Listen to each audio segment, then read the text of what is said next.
Bienvenue sur ma chaîne, je me présente, je m'appelle Camille, je voyage avec ce joli Land Rover Defender qui s'appelle Denver.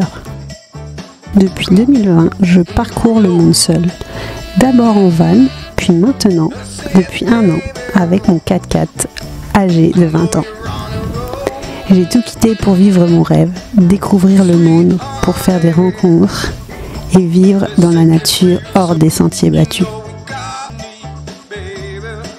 Ce que j'aime, c'est l'aventure, le dépassement de moi-même, la rencontre des autres et des paysages.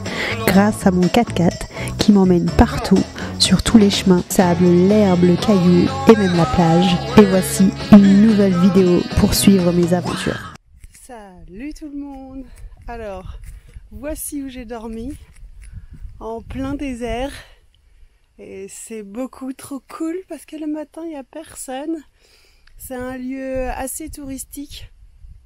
Car tout là-bas, on voit pas encore très bien, mais il y a le lieu de tournage de Star Wars, donc je me suis réveillée assez tôt pour y aller avant tous les touristes. Et hier soir, j'ai rencontré le gardien du lieu. Il m'a amené du bois pour faire un petit chauffage, et puis j'ai cuisiné un peu au feu de bois. Du coup, on était là hier soir, on a un peu parlé un peu français, donc c'était cool. Et ce matin, vous voyez, j'ai dormi dans ma tente de toit et j'ai eu un magnifique lever de soleil. Et maintenant, on va aller visiter le lieu de tournage de Star Wars. Donc, je pense que c'est un peu vieillissant parce que Star Wars, c'est pas tout neuf. Mais ça va être intéressant à voir puisque c'est au milieu des montagnes de sable, là, des dunes. Du coup, il y a déjà quelques voitures qui sont arrivées. Bien qu'il soit hyper tôt, peut-être 7 h du mat. Village Star Wars. C'est petit. Je sais pas trop si l'entrée est payante, mais j'ai pas pris d'argent. Voilà le village Star Wars. Spoiler alerte, le village est gratuit et on peut même rentrer à l'intérieur des structures pour voir l'envers du décor. Donc c'est vraiment des décors de cinéma, carton-pâte. Enfin ici c'est plutôt en bois, en plâtre et en petit grillage de fer. C'est un village qui draine beaucoup de touristes et du coup il y a beaucoup de marchands qui vendent toutes sortes de choses. Le voilà, lui. Bonjour monsieur. Pour les touristes, ils vendent un peu tout et n'importe quoi. Une météorite. Je sais pas si c'est vrai, mais faut regarder sur internet si ça ressemble à ça. Ça a des fossiles. Ouais. Là aussi ça. Oui, des fossiles. Des fossiles, des coquillages. Oui. Il y a même des scorpions. Ça c'est impressionnant ça. Bon, elle est vivante. Elle est vraiment vivante. Les bébés, c'est ça.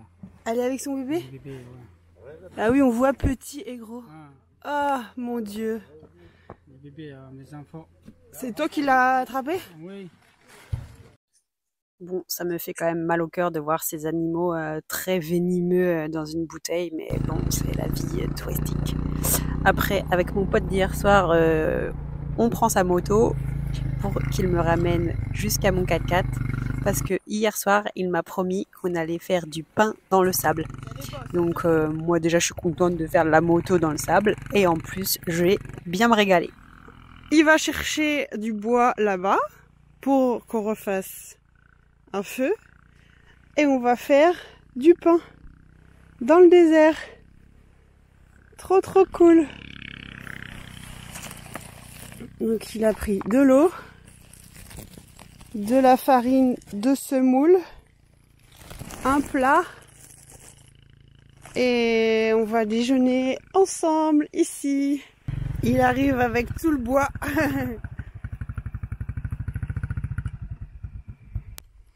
Je trouve ça improbable qu'il arrive à trouver du bois dans ce milieu assez désertique, au milieu du sable. Se dire qu'il y a des plantes qui poussent là, ça m'étonnera toujours.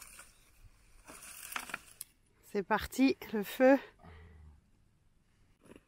C'est vraiment mon petit bonheur matinal de faire un feu pour avoir des braises, pour faire son petit déjeuner. Je trouve ça magique de ne pas avoir besoin de beaucoup de choses pour manger.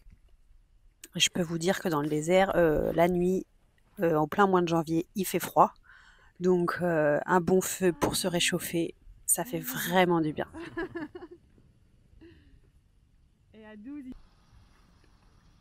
Une fois le feu bien démarré, on prépare nos ingrédients et notre plat pour fabriquer le pain du désert cuit dans le feu. Alors, comment on fait? Ah, il y a maintenant. Je me mets là? Ouais.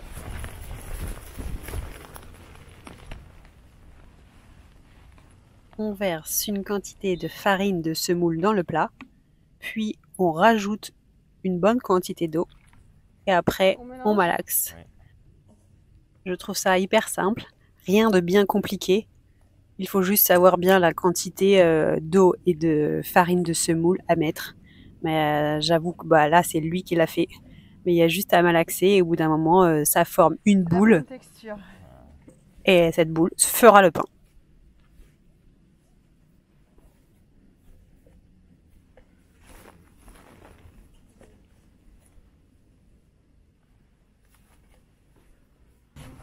Ça. Yeah.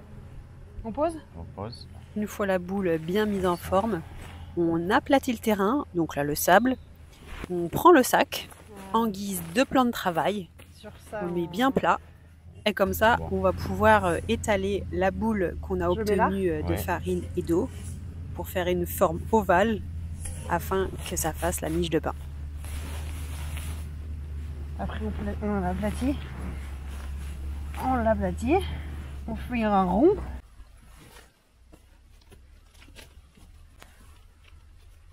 Il écarte bien les cendres avec son bâton pour accueillir la galette de pain. Et après, à moi de poser avec délicatesse cette pâte complètement sur la braise. Et vous allez voir, ça va bien cuire sans aucun problème. On l'a mis dans le feu maintenant. On recouvre des braises. C'est vraiment mon petit bonheur à moi de cuisiner comme ça dans la nature, au plein air. Je décide de faire un thé, donc de faire bouillir l'eau sur les braises aussi. Bien se régaler. On l'a retourné et on remet, hein, ok. J'aime trop cet échange. Moi, je lui fais découvrir le miel français et lui, il me fait découvrir le pain tunisien cuit dans le sable au feu de bois. Je trouve ça génial. Le pain est cuit, il le sort des braises et il le tapote comme ça. Et je vous assure que au goût, il n'y a ni goût de cendre, ni goût de sable. Il n'y a aucun grain de sable qui croque sous la dent. Donc c'est assez perturbant. Donc il nettoie bien, il tape bien et je vous jure que c'est trop trop bon. Un petit déjeuner parfait. Du thé, du pain, de l'huile d'olive, un chouïa de miel. Magnifique. Magnifique, oui. Attention, il se prépare à descendre la grande dune avec le surf. Après avoir bien déjeuné, rempli de saveurs, on décide de faire du surf dans les dunes. Mais je vous jure que là, c'était une grande dune, donc on décide de le faire assis, parce que franchement, c'était trop dangereux, surtout la réception, vous allez voir. Ça glisse vraiment vite. Elle est énorme, cette dune! Et partatras, il tombe. Il remonte la pente, et comme il a bien aimé, il va recommencer pour un deuxième round. C'est parti! Youhou! À moi? Ok. Allez. D'accord. 2, 3.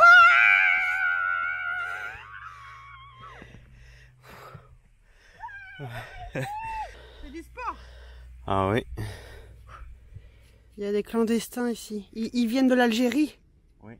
Algérie. Oui. Là-bas. Ouais, on les voit. Ils sont beaucoup. Ils marchent. On a vu des clandestins et du coup, ils partent leur donner de l'eau et du pain et tout ça. Ouh là là! Ouh là là!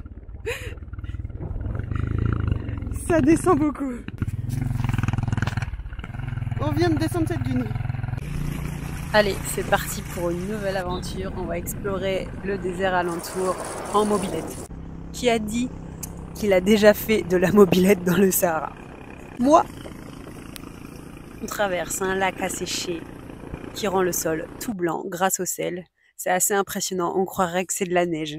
C'est vraiment fabuleux ces contrastes entre le ciel bleu, les dunes jaunes et le sol blanc.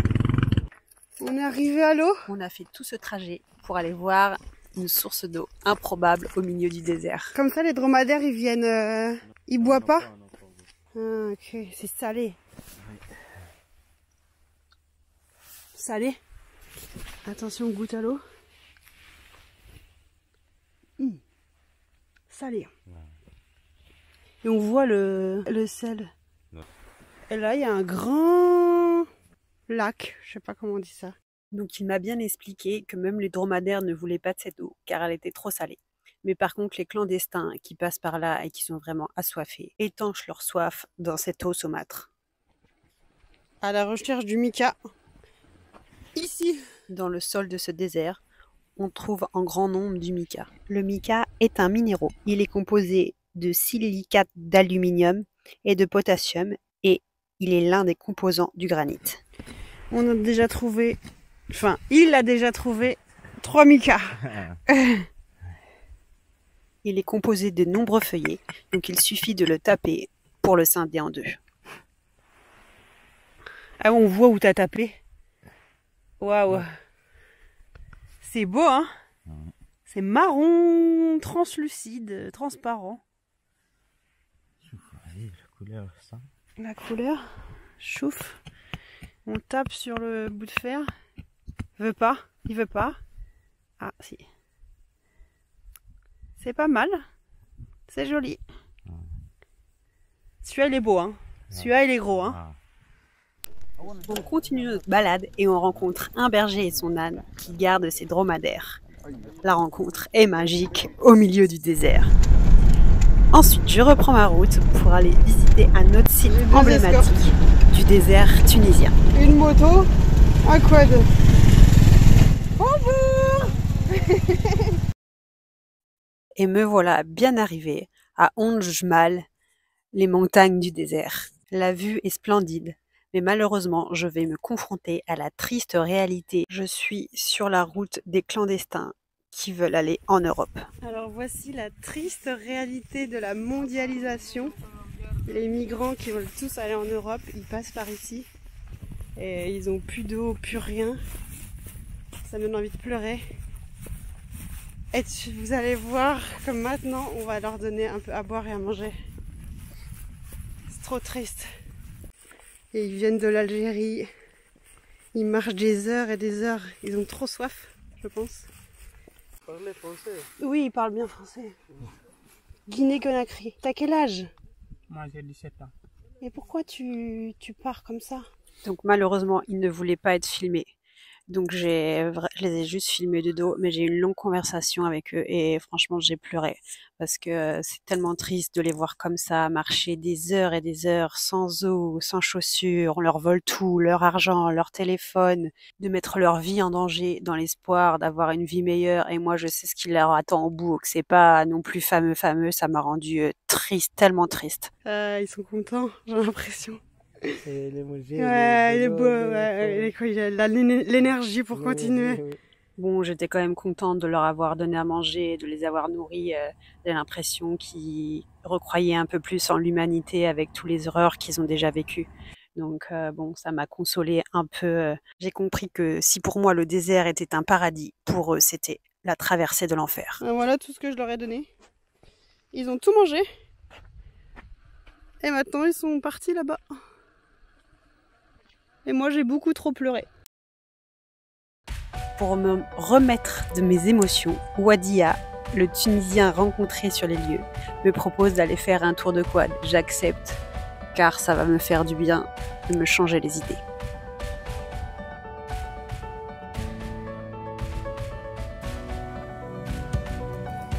Après ce tour en quad, nous allons marcher sur les montagnes du désert. Et je crois qu'il me surestime un peu, parce que là, c'est plus la marche, c'est plutôt de l'escalade. T'es parti où? Ah, tu veux descendre là? Tu veux que je descende là? Moi? On court comme des petits fous dans les montagnes et on se bat à main nue avec un bout de bois et un mica. Il y a ce genre de rencontre où c'est inexplicable, le courant passe tout de suite et on fait des petites bêtises. Je crois qu'il a trouvé un énorme. Et on repart à la recherche du mica. Wow. Et là on en trouve des énormes, Ça, gros, beaucoup plus gros que ce matin. Waouh! Il est grand, hein? Notre sculpture de mica. On a trouvé plein de mica dans le sol. Et c'est beaucoup trop joli parce que c'est transparent. Transparent. Avec la lumière. Cette vidéo s'achève sur des belles images de drone au lever de soleil. Donc le désert est plein de surprises. Il n'y a pas que des dunes de sable, mais il y a aussi des déserts de rochers, de montagnes et même de lacs asséchés. On croit toujours que les déserts sont inhabités. Mais ici, en Tunisie, tu trouveras toujours quelqu'un pour t'aider, pour te dépanner, pour te renseigner. C'est un désert très touristique, donc tu n'es jamais seul. Je trouve toujours très accueillant les peuples du désert. Comme le climat est rude, ils savent s'entraider et accueillir l'étranger de passage pour nous faire découvrir les joyaux cachés du Sahara. Ce fut un plaisir pour moi de rouler sur ces pistes ensablées et de découvrir des personnes merveilleuses avec le cœur sur la main. Et surtout, n'oubliez pas de réaliser vos rêves.